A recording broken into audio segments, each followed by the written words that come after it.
Hello, good morning, जोहार। सुबह की खबरों के साथ मैं हूं मुकेश और आप देख रहे हैं झारखंड बुलेटिन। वक्त हो चला है झारखंड की ताजा खबरों से रूबरू होने का। इससे पहले हमारे यूट्यूब चैनल को सब्सक्राइब जरूर करें। कमेंट बॉक्स में अपना नाम और जिले का नाम जरूर लिखें। नाम लिखने वाले और नए सब्सक्राइबर के नाम की घोषणा प्रत्येक रविवार को कमेंट बॉक्स बुलेटिन में की जाएगी। चतरा में नक्सलियों की बड़ी साजिश नाकाम। पोलिंग पार्टी को निशाना बनाने के लिए प्लांट किए गए थे 2 शक्तिशाली बम, सुरक्षा बलों ने किया निष्क्रिय। चतरा में नक्सल विरोधी अभियान में निकली पुलिस और सीआरपीएफ जवानों की संयुक्त टीम ने चुनाव के दौरान पोलिंग पार्टी और सुरक्षा बलों को टारगेट करने के उद्देश्य से नक्सलियों द्वारा प्लांट किए गए 2 शक्तिशाली बम को बरामद किया है। सुरक्षा बलों ने कुंदा थाना क्षेत्र के घोर नक्सल प्रभावित कुजराम जंगल से 2 शक्तिशाली सिलेंडर बम बरामद किया। बरामद दोनों सिलेंडर बम क्रमशः 5 और 2 किलो के हैं। नक्सलियों ने यह बम लोकसभा चुनाव के दौरान पोलिंग पार्टी और उसमें शामिल सुरक्षा बलों को टारगेट करने के उद्देश्य से प्लांट किया था। खबरों में आगे बढ़ने से पहले हमारे यूट्यूब चैनल को सब्सक्राइब जरूर करें। एनोस एक्का की झारखंड पार्टी 6 सीटों पर लड़ेगी चुनाव। चमरा और लोबिन को समर्थन की तैयारी।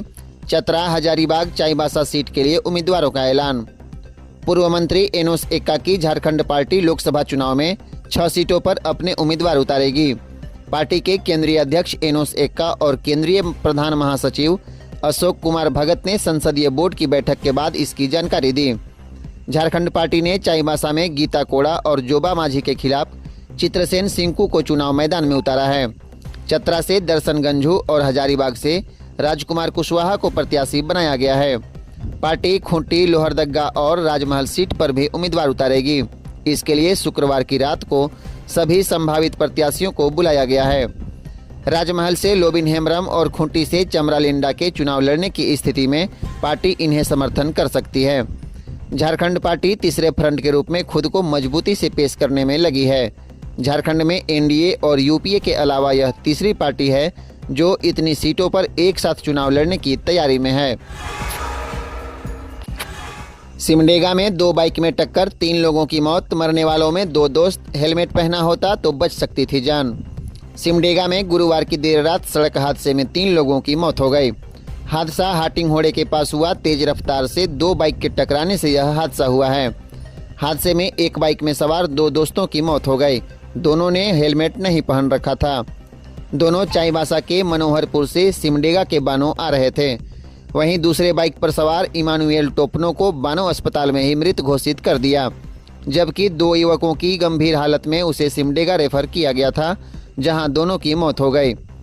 पौलुस और सचिन चाईबासा के मनोहरपुर से सिमडेगा के बानो की तरफ आ रहे थे। इसी दौरान हाटी गहोड़े के इमानुएल टोपनो की बाइक से इनकी बाइक की सीधी टक्कर हो गई। दोनों बाइक की रफ्तार तेज थी। दोनों दोस्तों ने अगर हेलमेट पहना होता तो इनकी जान बच सकती थी। दोनों को सिर में गंभीर चोट आई है, जिसकी वजह से उनकी जान चली गई। झारखंड में आज बारिश का येलो अलर्ट। तेज हवा के साथ आकाशीय बिजली गिरने के भी आसार। कल से शुष्क रहेगा मौसम। झारखंड में आज पश्चिमी, दक्षिणी और मध्य भाग में कई जगहों पर बारिश होने की संभावना है। वज्रपात के साथ तेज हवा चलने के भी आसार हैं। मौसम विभाग ने येलो अलर्ट जारी किया है। मौसम विभाग के अनुसार अगले कुछ दिनों में तापमान बढ़ सकता है। अगले 4 से 5 दिनों में तापमान में बढ़ने के आसार हैं। आज तापमान अधिकतम 32 डिग्री सेल्सियस और न्यूनतम 21 डिग्री सेल्सियस के बीच रहने की संभावना है। इसके अलावे कई जगहों पर हवा की रफ्तार 30 से 40 किलोमीटर के बीच हो सकती है। कल से मौसम विभाग ने किसी तरह का अलर्ट जारी नहीं किया है। कल से मौसम सामान्य रहने की संभावना व्यक्त की गई है। पीएचडी घोटाला, कैशियर संतोष को 15 दिनों की रिमांड पर लेने की तैयारी। फरारी से बचने के दौरान संतोष झोला में पैसे की गड्डी लेकर घूमता था।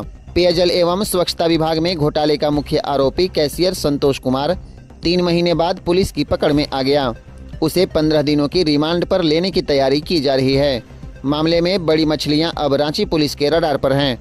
वहीं मामला आर्थिक भ्रष्टाचार से जुड़े होने की वजह से भ्रष्टाचार निरोधक ब्यूरो यानी एसीबी से इसकी जांच कराने की अनुशंसा की गई है। वरीय अधिकारी की सहमति के बाद रांची पुलिस ने मुख्यालय को अनुशंसा पत्र भेज दिया।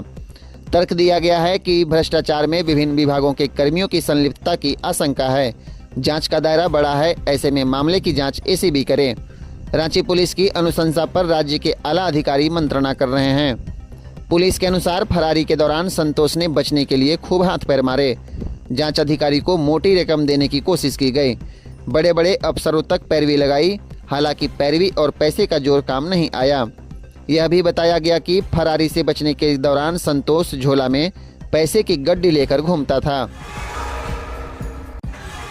रिम्स में नई पहल शुरू, बोर्ड पर डॉक्टर का नाम और नंबर रहेगा। ड्यूटी पर नहीं मिले तो कॉल कर सकेंगे। रिम्स की सेंट्रल इमरजेंसी की व्यवस्था में सुधार के लिए शुक्रवार से नई पहल शुरू की गई। इसके अनुसार अब इमरजेंसी के बाहर 8x4 फीट का बोर्ड लगेगा। इस पर रोजाना इमरजेंसी में तैनात डॉक्टरों के नाम और नंबर लिखे जाएंगे। किस शिफ्ट में कौन से डॉक्टर उपस्थित हैं, इसकी जानकारी बोर्ड पर रहेगी। इसका लाभ यह होगा कि इमरजेंसी में मरीज के पहुंचने पर अगर डॉक्टर नहीं हुए तो परिजन उन्हें फ़ोन कर संपर्क कर सकेंगे। Trauma central and central emergency के इंचार्ज डॉक्टर प्रदीप भट्टाचार्य ने सेंट्रल इमरजेंसी की व्यवस्था में सुधार के लिए नए बदलाव किए गए हैं। अभी अक्सर मरीज के परिजन शिकायत करते हैं कि मरीज के पहुंचने के घंटों बाद तक कोई भी सीनियर जूनियर डॉक्टर उन्हें अटेंड नहीं करते हैं। वे मरीज के इलाज के लिए देर से पहुंचते हैं। प्रबंधन के शिकायतों को गंभीरता से लेते हुए रिम्स ने यह नई पहल शुरू की है। गिरिडीह में बालू तस्करों और ग्रामीणों ने सीओ थाना प्रभारी को बनाया बंधक, घंटों बाद छोड़ा। बिरनी प्रखंड के चानो गांव में शुक्रवार की सुबह लगभग 9 बजे बालू माफिया चानो के बराकर नदी से बालू उठाकर ले जा रहे थे। इसी दौरान स्थानीय सीओ सारांश जैन छापेमारी करने गए और लगभग 4 ट्रैक्टरों एवं चालक को बालू के साथ पकड़ लिया। ट्रैक्टर पकड़ने की सूचना पर दर्जनों ग्रामीण उक्त स्थल पर पहुंच गए। स्थानीय लोगों ने सीओ को चालक को छोड़ने के लिए कहा। चालक को नहीं छोड़ने पर ग्रामीणों ने सीओ को घेर लिया। सीओ सारांश जैन ने इसकी सूचना थाना प्रभारी को दी।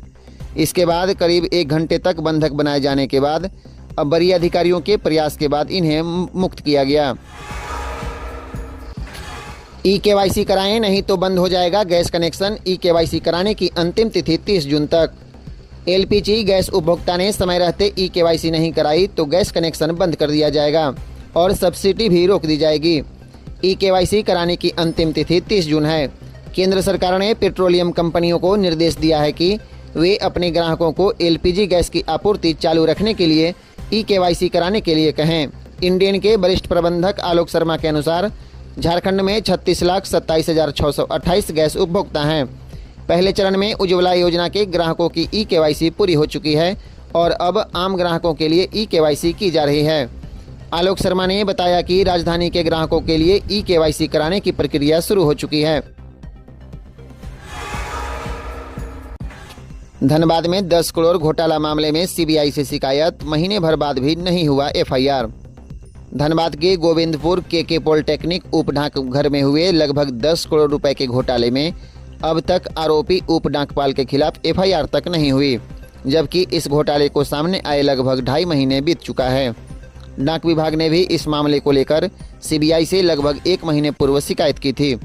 इस शिकायत के बाद भी अभी तक एफआईआर दर्ज नहीं किया गया। हालांकि आरोपी उप डाकपाल को विभाग ने निलंबित कर दिया। बताते चलें कि 2022 में गोविंदपुर के उक्त डाकघर में सुमित सौरभ बतौर पोस्टमास्टर कार्यरत थे। यह घोटाला तभी का है। पोस्टमास्टर सुमित सौरभ ने सरकारी राशि को निजी बैंक खातों में ट्रांसफर कर दिया और फिर कमीशन देकर उन खाता धारकों से रकम वापस ले ली। ऐसा कर लगभग 10 करोड़ रुपए की सरकारी राशि का गबन किया गया है।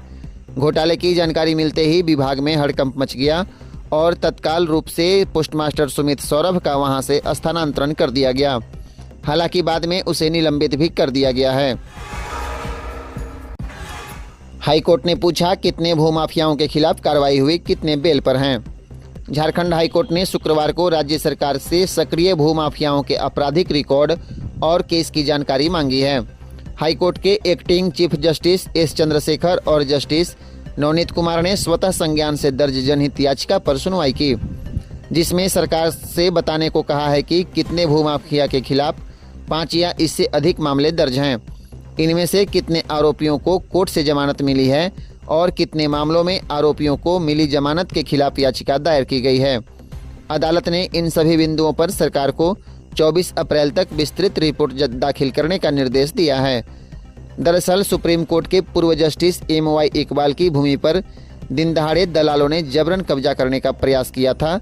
यह मामला प्रकाश में आने पर हाईकोर्ट ने संज्ञान लिया था।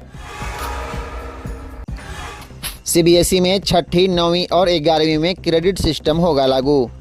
केंद्रीय माध्यमिक शिक्षा बोर्ड यानी सीबीएसई स्कूलों में अब नेशनल क्रेडिट फ्रेमवर्क के तहत पढ़ाई होगी, जो क्रेडिट सिस्टम पर आधारित होगी। छात्र को प्राप्त होने वाले credit academic bank of credit में जुड़ते रहेंगे। 9वीं के लिए संभावित प्रस्तावित क्रेडिट के अनुसार छात्र को 5 विषयों को पास करना होगा। इसमें 2 भाषा और 3 विषय शामिल होंगे। इसमें से पास होने पर ही छात्र क्रेडिट हासिल कर पाएंगे। इस सिस्टम को पायलट प्रोजेक्ट के तौर पर शैक्षणिक सत्र 24-25 से छठी, 9वीं और 11वीं में लागू करने की सीबीएसई तैयारी कर रहा है। इस सिस्टम के तहत 9वीं में साल भर में 210 घंटे की पढ़ाई करने पर छात्रों को 40 से 54 क्रेडिट अंक मिलेंगे। न्याय उलगुलान महारैली, कल्पना सोरेन ने जारी किया एजेंडा। 21 अप्रैल को रांची के प्रभात तारा मैदान में झारखंड मुक्ति मोर्चा की न्याय उलगुलान महारैली होगी। इसे लेकर पार्टी ने तैयारी शुरू कर दी। महारैली को सफल बनाने में पूर्व मुख्यमंत्री सीएम हेमंत सोरेन की पत्नी कल्पना सोरेन खुद जुटी हुई हैं। उन्होंने इंडी गठबंधन की तमाम पार्टियों को महारैली में शामिल होने का न्योता दिया है। वहीं शुक्रवार को कल्पना सोरेन ने पूर्व सीएम हेमंत सोरेन के सोशल मीडिया अकाउंट एक्स पर न्याय उलगुलान महारैली को लेकर एजेंडा जारी कर दिया। वहीं कल्पना सोरेन ने एक्स पर लिखा कि पूरा देश कह रहा है उलगुलान उलगुलान, उलगुलान अपनी आवाज बुलंद करने को, उलगुलान शुरू करने को। रांची चलो, झारखंड झुकेगा नहीं, इंडिया रुकेगा नहीं। हाईकोर्ट ने सीबीआई से पूछा सांसदों और विधायकों के आपराधिक मामलों की स्थिति क्या है। झारखंड हाईकोर्ट ने सीबीआई से पूछा है कि झारखंड के विधायक और सांसद से जुड़े केस में सुनवाई में देर क्यों हो रही है।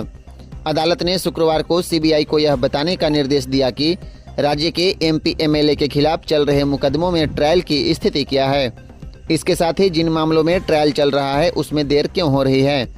अदालत ने यह भी बताने को कहा है कि अब तक राज्य के कितने एमएलए और एमपी के विरुद्ध ट्रायल पूरा हो चुका और कितनों के विरुद्ध ट्रायल बचा हुआ है। अदालत ने सभी बिंदुओं पर सीबीआई को 16 अप्रैल तक जवाब दाखिल करने का निर्देश दिया है।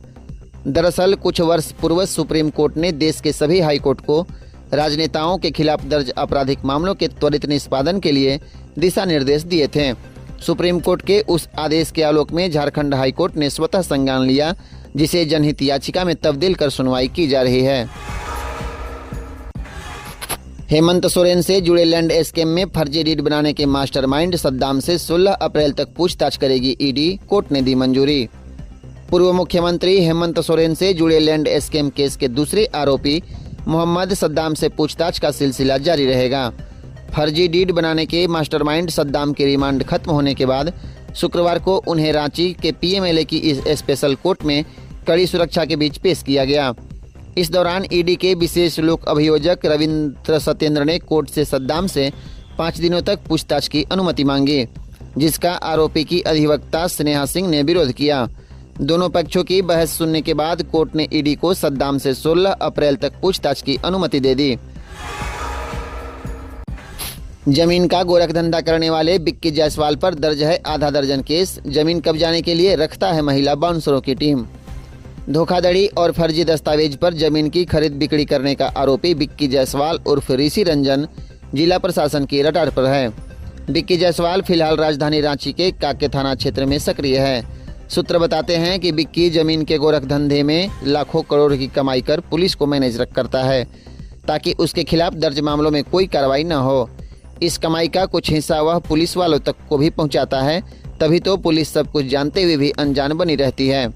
बिक्की के कारनामों का मामला संज्ञान में आने के बाद जिला प्रशासन ने उसके खिलाफ सख्ती बरतने का निर्णय लिया है। प्रशासन अब उसे जिला बदर करने की तैयारी में जुटा है। बिक्की जायसवाल उर्फ ऋषि रंजन पिछले कुछ वर्षों में तेजी से जमीन के धंधे में शामिल रहा है। उस पर जमीन कब्जा करने, धोखाधड़ी कर गलत दस्तावेज तैयार कर जमीन की खरीद बिक्री करने के गंभीर आरोप हैं। उसके खिलाफ कांके थाना में 5 प्राथमिकी दर्ज हो चुकी। झारखंड में कांग्रेस आज कर सकती है बाकी बचे 5 प्रत्याशियों के नाम की घोषणा। लोकसभा चुनाव की घोषणा हुई 1 महीने का समय पूरा होने वाला है, मगर अब भी इंडिया गठबंधन की लेट लतीफी जारी है। अब भी इंडिया गठबंधन की ओर से 5 सीटों पर प्रत्याशियों के नाम का ऐलान होना बाकी है। कांग्रेस खाने से मिली जानकारी के अनुसार आज कांग्रेस अपने कोटे के 4 सीटों पर प्रत्याशी का ऐलान कर सकती है। इसके बाद झारखंड मुक्ति मोर्चा भी अपने कोटे के बचे एक सीट जमशेदपुर पर पार्टी प्रत्याशी के नाम की घोषणा कर देगा, मगर चतरा पर कांग्रेस प्रत्याशी घोषित करेगा या राजद के हिस्से में यह सीट जाएगी, इस पर सस्पेंस बरकरार है। एक और जहां एनडीए के सभी प्रत्याशी मैदान में आ चुके हैं और क्षेत्र में उतरकर तैयारी शुरू कर दिए हैं, वहीं इंडी गठबंधन के अब भी 5 सीटों पर प्रत्याशी की घोषणा बाकी है। आज के लिए बस इतना ही, फिर कल सुबह मिलते हैं झारखंड की 25 बड़ी खबरों के साथ। फटाफट जय झारखंड।